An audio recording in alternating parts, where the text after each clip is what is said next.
Hi friends, આજે આપણે ઉકાળો બનાવવા જઈ રહ્યા છીએ. તો શા માટે આ ઉકાળો પીવો જોઈએ? તો તમને ખબર છે કે અત્યારે આ બધું કોવિડ-19નું ચાલી રહ્યું છે, તો એમાં આપણે આ મહામારીમાં આપણા શરીરની રોગપ્રતિકારક શક્તિ વધારવા માટે પણ દિવસમાં 2 વાર ઉકાળો પી શકીએ છીએ. અને આ સિવાય જનરલી પણ શરદી, ઉધરસ, ઝુકામ આ બધા માટે મતલબ આપણે ઉકાળાનો ઉપયોગ કરી શકીએ છીએ. અને દિવસમાં 2 વાર પીવાનો, પણ આપણે ડાયરેક્ટ ગ્લાસથી ઘટઘટાવી નથી જવાનો. એને શાંતિથી 10-15 મિનિટ બેસી અને અડધો ગ્લાસ કે તમે જેટલો પી શકો છો, બહુ વધારે નહીં, તમારા શરીરને અનુકૂળ આવે એટલી માત્રામાં, પણ ચમચીથી પીવાનું, જેથી તે ધીમે ધીમે તમારા શરીરની અંદર ઉતરશે અને વધારે અસર કરશે. રોગપ્રતિકારક શક્તિમાં પણ સારો એવો વધારો થશે અને ખૂબ જ હેલ્ધી છે. એટલે આપણે નાના બાળકથી માંડી અને મોટા બધા જ આને પી શકીએ છીએ. એટલે આ વસ્તુ ખરેખર પીવી જોઈએ. તો આપણા બધાની બનાવવાની રીત અલગ અલગ હોય છે. આ ઉકાળો તો એમાં આપણી પાસે જેટલી વસ્તુ અવેલેબલ છે, આટલી વસ્તુમાંથી એ વસ્તુનો ઉપયોગ કરીને તમે લોકો બનાવી શકો છો. અત્યારે હું કઈ વસ્તુમાંથી બનાવું છું એ તમને સૌથી પહેલાં જણાવી દઉં કે મેં સૌથી પહેલાં પાણીને ઉકળવા મૂકી દીધું છે. લગભગ 10-15 મિનિટ થઈ ગઈ છે. અને પાણી ઉકળી જાય પછી આ બધું નાખીશું, અથવા નાખીને પણ વધારે ઉકાળી શકીએ છીએ. અને નાખ્યા પછી પણ આપણે 15 થી 20 મિનિટ ઉકાળવાનું, જ્યાં સુધી પાણી અડધું ન થઈ જાય. સિંધાલું નમક છે, અજમા પાવડર, મતલબ આ બધી જ વસ્તુનું પાવડર કરી લેવાનું છું. સિંધાલું નમક, અજમો, પછી તજ છે, ઇલાયચી છે, લવિંગ છે, કારા મરી છે, અને આ જીરું પાવડર મેં કરી લીધો છે. તુલસીના પાનને પણ આપણે 2-3 વાર સારી રીતે ધોઈને લીધા છે. અને આદુ પણ લઈ લીધું છે અને લીંબુ પણ લીધું છે. આમાં ઘણા લોકો દેશી ગોળ પણ એડ કરતા હોય છે, પણ એ હું અહીંયા સ્કીપ કરું છું. આમાંથી જે વસ્તુ તમારા શરીરને અનુકૂળ ના આવતી હોય સ્કીપ કરી શકાય.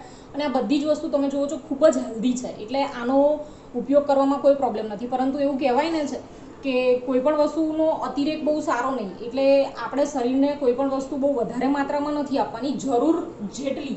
મતલબ મેં તમને કીધું કે આખો દિવસમાં થઈને 1 ગ્લાસ લઈ શકાય, તો સવારે અડધો ગ્લાસ અને પછી અડધો ગ્લાસ. અને હું એવું તમને સજેસ્ટ કરીશ કે ઉકાળો પીધા પછી 1 કલાક સુધી, અને ના રહી શકાય તો અડધો કલાક સુધી, ઉકાળો પીધા પછી અડધો કલાક મિનિમમ તમારે બીજું કશું જ તમારા શરીરને આપવાનું નથી. પાણી પણ ના પીવો તો વધારે સારું છે, બરાબર છે? તો તમારા શરીરને વધારે સારી રીતે અફેક્ટ કરશે. તો આ બધી જ વસ્તુને હું પહેલાં ક્રશ કરી લઉં છું, ટીચી લઉં છું, બરાબર છે?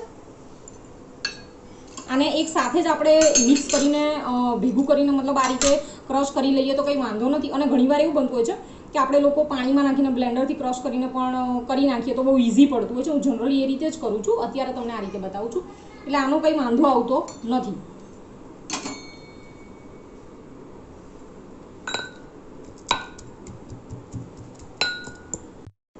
ઓકે, તો આપણે આ બધી જ વસ્તુને ક્રશ કરી લીધી છે, બરાબર છે? અહીંયા એક તમાલપત્ર પણ મેં નાખી દીધું છે, એ પણ સારી રીતે ઉકળી ગયું છે. હવે આપણે આ બધું ક્રશ કરેલી બધી વસ્તુ પણ નાખી દઈએ છીએ.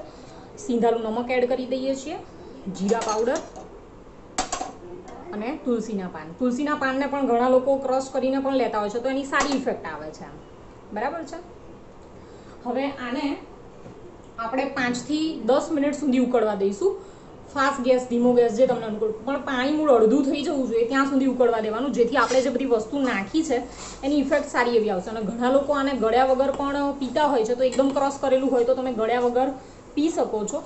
પણ ક્રશ થોડું આપણે અચકચરું કર્યું છે, એટલે આપણે એને ગાળીને જ પીશું. અને બીજી એક વસ્તુ તમને જણાવી દઉં કે આ ઉકાળામાં તમે લોકો તૈયાર બજારમાંથી પણ તમને તૈયાર ઉકાળાના પેકેટ મળતા હોય છે, તો એ લાવીને ડાયરેક્ટ તમારે પાણીમાં જ પાણી ઉકળી જાય પછી નાખવાના, અને પછી 5 થી 10 મિનિટ ઉકાળીને તમારી ઘરે જે તુલસીના પાન કે જે છે એ નાખી શકો છો. ફુદીનો પણ નાખી શકો છો, બરાબર છે? તો તૈયાર આપણને બહુ ઇઝી રહે છે, પરંતુ ઘરે બનાવેલું આપણને એકદમ સેફ લાગે છે, રાઈટ?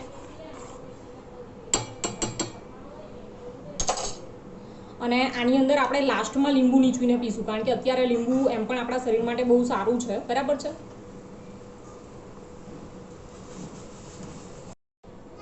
તૈયાર છે આપણો આ હેલ્ધી ઉકાળો.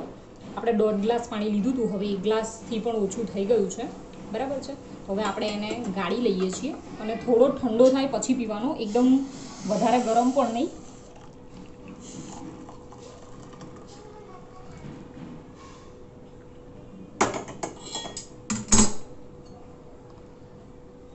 આને હુંફાળો થાય પછી પીવાનો છે આપણે. રેડી છે આપણો ઉકાળો. આની અંદર આપણે થોડું લીંબુ નીચવી દઈએ છીએ.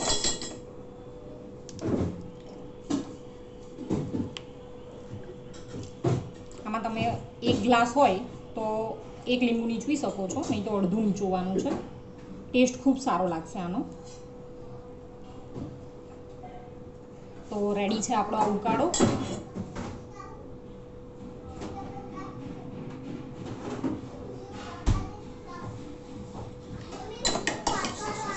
અને એને ચમચીથી જ પીવાનો છે તમારે. ઓકે, તો બનાવો અને એન્જોય કરો ને. અત્યારના દિવસોમાં તો ડેલી 2 ટાઈમ પીવો જોઈએ ને. 2 ટાઈમ શક્ય ન બને તો 1 ટાઈમ તો પીવો જ.